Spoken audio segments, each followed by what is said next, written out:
Nah ini sebuah data ya. Bitcoin lawan semua store of value yang ada. Ini FNQ ini apa? Buat yang nggak ngerti, ini Vanguard punya real estate ya. Jadi ini index fund tapi untuk real estate. Jadi kalau properti itu bisa diukur ya pakai FNQ ini. Jadi kalau mau beli properti, lu malas ngurusnya, lu bisa pakai index fund FNQ.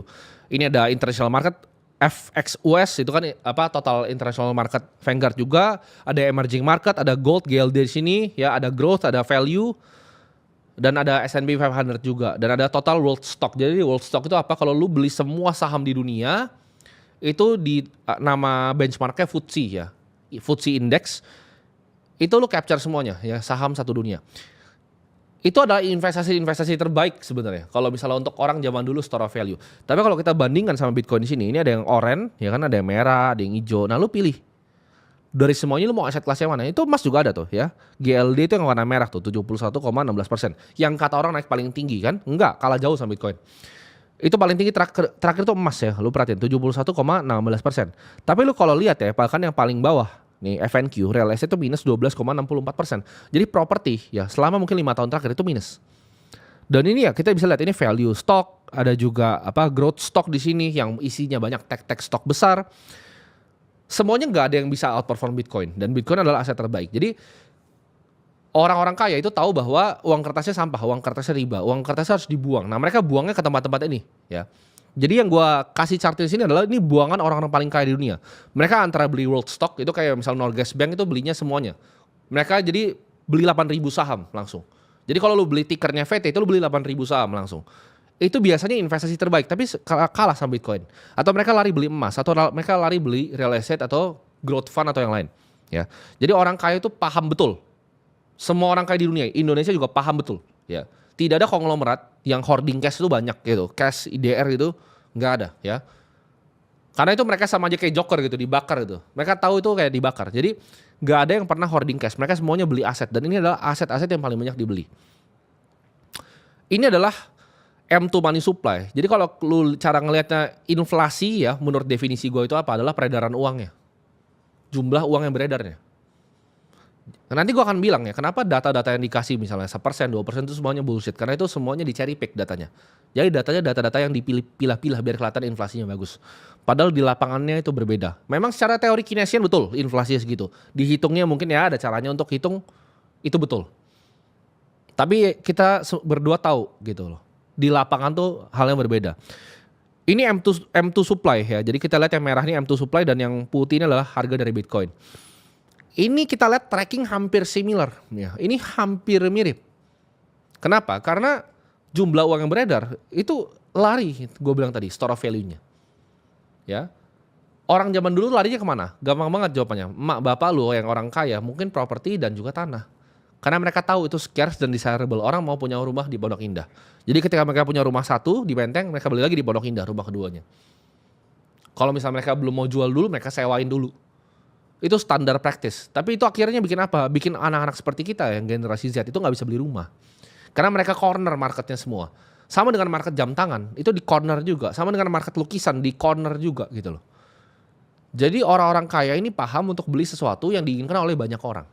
Ya, fundamental itu. Sesuatu yang diinginkan banyak orang. Gue jarang dengar orang kaya itu kaya dari beli public stock. Hampir tidak pernah. Mereka issue stoknya sendiri. Mereka bikin sahamnya sendiri. Contohnya seperti Warren Buffett. Dia bukan kaya dari cuman beli-beli saham. Portofolio dia publik yang terbuka itu nggak semua sahamnya. Berkshire Energy pun tidak dimasukin gitu. Jadi lu nggak bisa lihat gitu posisi dia kecuali lu buka annual letter ya, lu baru bisa lihat tuh Berkshire Energy isinya apa aja. Dia punya konglomerasi besar sekali perusahaan energi ya. Karena itu sahamnya dimasukin konsolidasi semua ke Berkshire jadi listed company. Dia itu bukan kaya cuman dari analis saham terus beli-beli, enggak, bukan itu. Dan dia kaya dari float asuransinya yang namanya Geico. Jadi orang kaya itu dia antara dia bikin saham atau enggak dia berinvestasi di sesuatu yang scarce dan desirable. Dia beli gedung contohnya. Yang orang lain mau sewain untuk kantornya ada di sana. Nah, inflasi ini pajak tersembunyi menurut gua. Karena kalau kita lihat datanya dari 2014 ya, ini 6,4 dan sekarang itu sekitar katanya kan udah mau ke 1 nih ya. Tapi apakah faktanya begitu ya? Kita berdua tahu, ya kalau lu jajan di pasar, lu pasti paham, apalagi pedagang, lu tahu ini angkanya, ya sorry itu saya ini angkanya bullshit lah ya. Ini cuman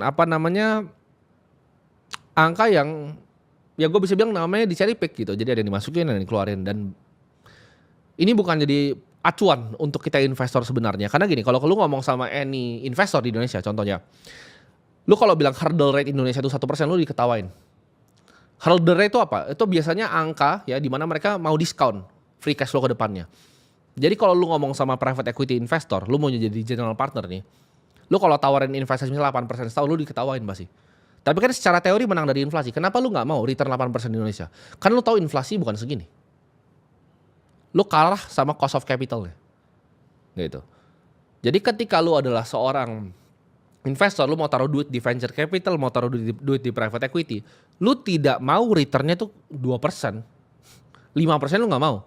Lu pasti mau minimal 15%. Karena lu ada resiko yang lu ambil di sana. Ya. Jadi dari situ kita bisa paham bahwa real rate inflasi Indonesia itu bukan segini. Kita ngomong real rate ya, bukan yang dihitung dengan teori Keynesian. Ini fakta di lapangan, kita tahu. Gue yang paling tahu fakta ini. Kenapa? Karena gue adalah orang yang bagi beras setiap minggunya bertonton. Gue tahu persis naiknya berapa. Ya, dari beras yang grade apa aja. Ya, gue paham persis naiknya berapa. Dan kalau lu yang nggak percaya, silahkan lu beli beras, lu donasi setiap minggu, lu akan tahu itu naiknya 24% tahun ke tahun. Bukan 15, bukan 20, 24. Jadi kalau lu kasih datanya 2% inflasi, lu makanannya naik 24%. Kan gila itu, ya. Jadi beras itu naiknya 24%. Gue gak usah bilang lu datanya dari mana, gue punya datanya sendiri, orang gue beli setiap minggu. Kan gue tinggal minta, tadi masuk Excel, berapa? Bikin, year on year inflasinya. Nah, akhirnya jadi apa? Berasnya walaupun dia bahkan udah lebih naik, ya ketika lu beli beras yang sama, itu udah banyak yang gabahnya gitu. Gue tau karena tim gue yang beliin. Kita suka habisin yang jual-jual beras di daerah sini. Karena belinya bertonton setiap minggu kan. Itu naiknya luar biasa. Ya, dan kita gak usah ngomong lah. Kalau misalnya ayam, ya gue personal, gue gak pernah donasi ayam, gue gak bisa ngomong. Tapi ini dari berita yang ada, ayam, cabai, dan semua yang kalian pakai sehari-hari itu tambah mahal. Kita gak usah ngomongin biaya sekolah. Biaya sekolah udah 15% ya. Lu tinggal hitung aja. Zaman gue sekolah sama zaman adik gue sekolah udah beda harganya. Ya, sekolah tuh 15%. Jadi kalau lu mikir, lu mau nabung dengan UMR lu yang gak naik-naik, cuma untuk ngalahin hurdle rate Indonesia 2%. Lu orang bego gitu aja ya. Lu pasti tambah miskin terus tiap tahun tambah miskin. Nah ini chart Bitcoin, ada yang bilang, lah ini kok Bitcoin udah naik gini gitu. Belum naik kan? Ayo, beda gak nih chartnya sama yang kalian bisa lihat? Kenapa? Karena ini gue denominasi pakai Argentina peso. Ya, negara emerging market seperti Argentina yang kursinya kurang kuat ya, gue nggak enak lah gue contohin pakai yang lain, kursi yang lain. Kita contohin pakai Argentina aja. Ini all time high loh, bentar lagi. Di saat Bitcoin ya kalau secara dolar enggak, kenapa? Karena Argentina pesonya hancur. Orang-orang di Argentina udah sadar bahwa ini adalah bahtera, mereka pindah. Ya, ini gue udah ngomongin Argentina tuh akan hancur dari 2022 ya. 3 tahun lalu gue udah prediksi Argentina itu mata uangnya akan hancur, dan lu lihat tuh dari 2022 Argentina peso ke Bitcoin jadi hasilnya apa? Kalau lu orang Argentina ya bisa bahasa Indonesia, lu jadi orang kaya kan sekarang. Kalau lu beli toko, lu beli saham Argentina, lu beli properti di Argentina, lu beli obligasi di Argentina, lu jadi miskin semuanya. Tapi kalau lu dengerin gua ya, lu orang Argentina yang hoki dengerin gua, lu udah kaya sekarang. Jadi orang nanya, kok lu bisa jadi triliuner? Triliuner zaman sekarang sama dulu tuh beda banget. Yang bisa dibeli tuh beda banget ya. Triliuner sekarang tuh nggak sekaya triliuner yang dulu, kalian harus paham. Bukannya gue yang jadi super kaya, tapi kalian semua yang jadi super miskin. Paham nggak? Bukan Timothy yang jadi super kaya, tapi kalian yang jadi super miskin. Karena gue denominasi uang gue dalam Bitcoin. Uang yang fair, adil, dan untuk semua. Nah formulanya apa? Ya kan? Kita bahas aja solusinya. Kita udah tahu semua problemnya apa. Oke, bank itu pakai fractional reserve, gedein M2 money supply-nya. Oke, real rate inflasi itu sekitar 15%. Bahkan berasnya 24%, karena gue yang hitung sendiri. Formulanya apa? Yang pertama, ya, lu fokus untuk belajar kripto. Karena kemarin gue sempat taruh di Instagram story, Brian Armstrong bilang, kripto ini jadi bahan fokus dia sampai dia mati mungkin ke depannya. Karena kenapa? Karena kripto ini adalah revolusi uang di depan mata lu. Ini akan makan semua bank, ya. Gue percaya 30 tahun lagi, lu tanya AI, jangan tanya gue. Lu tanya AI, prediksi 2050 sistem finansial itu seperti apa? Jawabannya semuanya akan blockchain, ya. Semuanya akan pakai kriptografi, nanti ada quantum crypto. Jawabannya nggak akan ada dibilang masih ada bank gitu. Nanti semuanya pakai smart contract. Lu beli properti nggak perlu pakai agen, smart contract semuanya. Ini bukan gua yang prediksi, ini semua orang pintar di dunia punya 2 konsensus ya. Yang kuasain dunia bakal AI dan kripto, ini udah konsensus dunia gitu loh. Jadi lu nggak bisa bantah lagi, dan ini aset kelima. Mungkin kalau dulu gua ngomongin lu boleh ketawain gua, tapi kalau sekarang lu ketawain Bitcoin, lu katain kadang bego gitu. Satu, fokus belajar ya. The more you understand, the more you make money. Karena lu harus belajar ya, bahasanya sendiri dari uang, the language of money itself.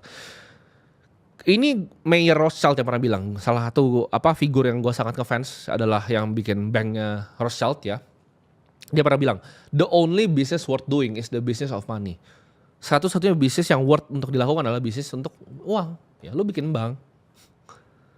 Bisnis perpindahan uang. Makanya lu kalau lihat yang sekarang kaya-kaya banget kayak Peter Thiel yang bikin Founders Fund yang invest di Palantir dan lain-lain, Elon Musk yang bikin LinkedIn, Reid Hoffman, itu semuanya disebutnya PayPal Mafia. Karena mereka yang bikin PayPal. PayPal itu zaman dulu transfer uang tuh nggak bisa seperti itu. Makanya mereka jadi disebut PayPal Mafia, jadi mafia teknologi gitu kan. Sekarang ini kedepannya menurut gue ya bakal kayak Crypto Mafia, ini bakal Chang Peng Zhao yang kuasain dunia, Brian Armstrong yang kuasain dunia. Orang-orang yang punya infrastrukturnya, yang punya scalability-nya. Bahkan konglomerat di Indonesia ya, itu sudah ada yang punya mining kripto besar-besar megawattnya. Nggak sembarang dan nggak main-main. Ini industri yang lu nggak akan pikir gitu loh. Yang lu pikir konglomerat itu mikirnya ke belakang, enggak. Mereka semua udah pintar, mereka semua udah melek beli Bitcoin. Yang hoarding Bitcoin sampai puluhan ribu Bitcoin aja ada, gue tahu. Ya. Jadi kalian ini nggak bisa buta lagi ya. Dan yang kedua, cari income sebanyak-banyaknya dari pekerjaan. Dan lu bisa trade kripto. Kenapa? Market kripto itu masih inefisien karena yang masuk kebanyakan orang bego. Jadi di situ lu bisa take advantage untuk ngambil inefisiensi di market. Nah itu disebut dengan trading. Lu nge-trade gitu kan. Nanti gua akan kasih tunjuk hasil murid-murid kita seperti apa. 3, lu pakai profit dari trade tadi untuk lu beli Bitcoin dalam jangka waktu yang panjang. Sederhana kan? Ya, fokus belajar. Lu kalau misalnya lu kerja lebih keras di pekerjaan lu, kalau lu punya waktu malam lu sampingan lu bisa trade kripto untuk dapatkan income tambahan. Banyak di sini ya, buktinya murid-murid kita yang di Akademi Kripto itu berhasil ya. Misalnya ada mantan pegawai Kemenkes, itu cuma 20 juta sampai 800 juta itu ada ya. Kenapa? Karena dia fokus trade kripto, habis itu uangnya taruh mana? Taruh Bitcoin, parkirin gitu. Dan ini 3 langkah konkret ya. Nanti yang nomor 2 ini akan disambung sama partner gua. Nah ini contoh-contohnya ya, orang-orang yang udah berhasil ya. Ini ada business owner, bisa rotasikan profit untuk ke kripto. Ini mantan pegawai Kemenkes 4.000% ya dalam setahun. Ada pegawai swasta juga, dan banyak banget ya. Kalian tinggal ke Discord kita, lihat testimoninya, itu banyak sekali yang berhasil merubah hidupnya. Ini ada contohnya, ini kan ada foto ini, kalau kalian lihat di belakang gue ini ada foto gue nih. Ya, itu adalah yang orange tuh garis Bitcoin dan semua itu altcoin. Kripto itu kita manfaatkan inefisiensi marketnya, karena ini market global, market dunia, masih banyak sekali yang namanya alpha. Jadi bisa cari barang-barang yang inefisien untuk kita eksploitasi untuk mendapatkan uang. Dan berapa lama ini bisa dilakukan? Menurut gue sampai 2030. Nanti AI akan terlalu canggih dan mungkin ya partner gue udah gak bisa begini lagi. Karena nanti ada robot yang bisa begini gantiin dia. Mungkin sekarang dia masih punya edge-nya, kita masih punya edge-nya. Kita masih bisa bikin algo untuk detect, tapi nanti next-nya AI yang lebih canggih dan alpha tuh akan hilang. Jadi window untuk eksploitasi ini mungkin 5 tahun lagi.